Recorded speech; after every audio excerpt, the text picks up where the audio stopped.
Begin. The Telltale Heart by Edgar Allan Poe. True, nervous, very, very dreadfully nervous, I had been and am. But why will you say that I am mad? The disease had sharpened my senses, not destroyed, not dulled them. Above all was a sense of hearing acute. I heard all things in heaven and the earth. I heard many things in hell. How then am I mad? Hearken and observe how healthily, how calmly I can tell you the whole story.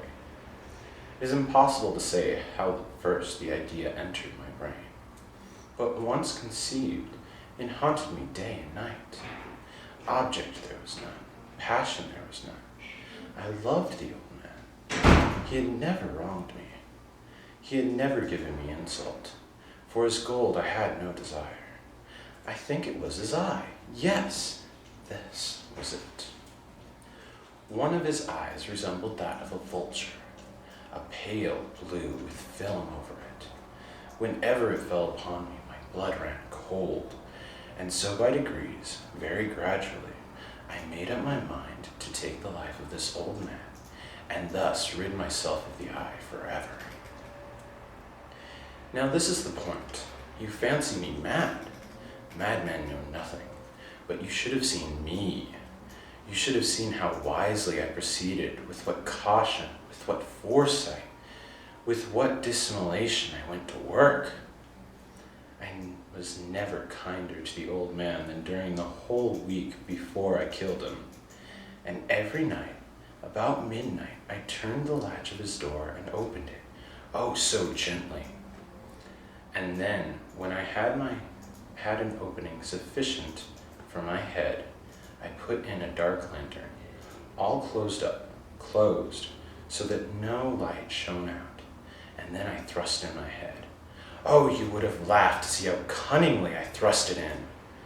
I moved it slowly, very, very slowly, so that I might not disturb the old man's sleep.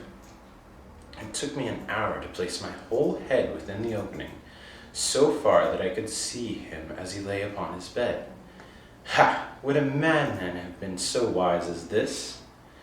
And then, when my head was well in the room, I undid the lantern cautiously, oh so cautiously, for the hinges creaked, and undid it so much that a single thin ray fell upon the vulture eye.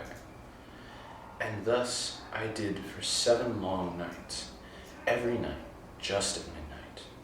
But I found the eye always closed, and so it was impossible to do the work, for it was not the old man who vexed me, but his evil eye.